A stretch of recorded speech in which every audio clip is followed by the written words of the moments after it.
Magandang umaga. Ako si Alfonso Mendoza. Andito ay si Father Francis. Ano po ang inyong buong pangalan? Aking buong pangalan, medyo mahaba. Francis Anthony Jose Ong III. Oh, mahirap ha, isulat yan. Anthony Jose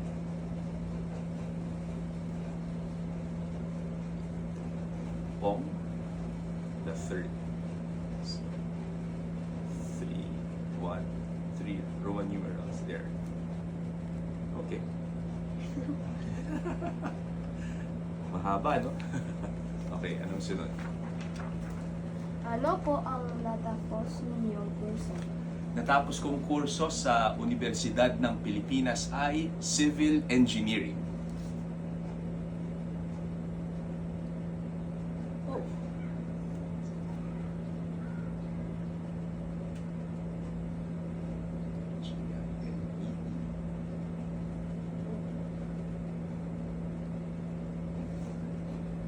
Saan po kayo nag-aral?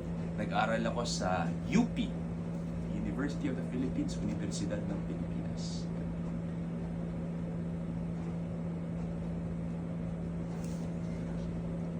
Bakit po iyan ang napil ninyong Profesyon, napili ko yan dahil mahilig ako sa math at sa physics.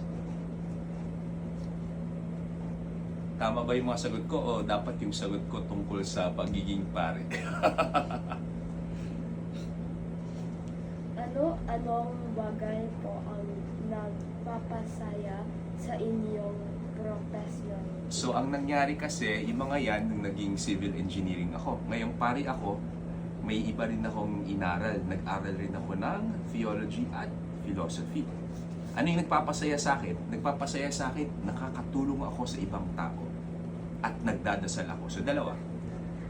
Tulong sa ibang tao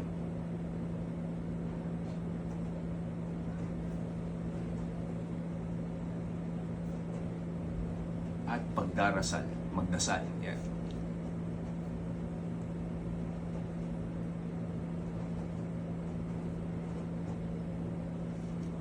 Ano-anong pagsubok naman po ang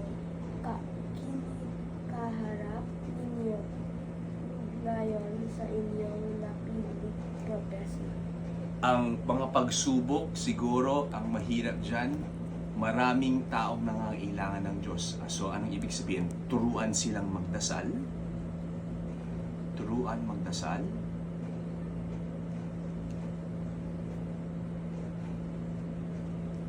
Turuan silang maging masaya.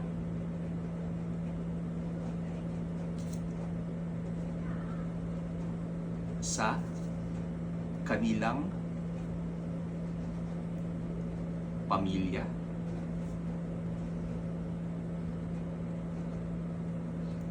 At huli, laging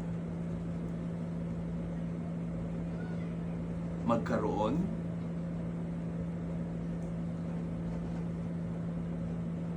ng pag-asa. Galing. Ano pa? Yan na yan? Meron pa. Mahaba pa yan.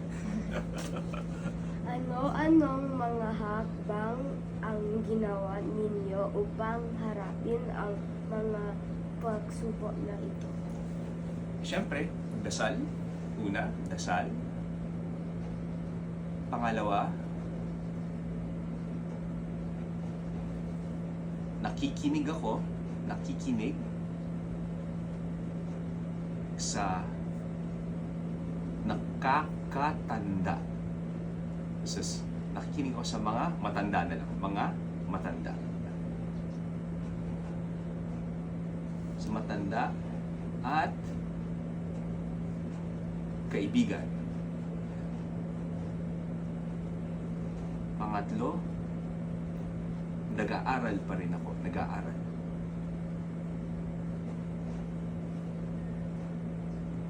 Tapos,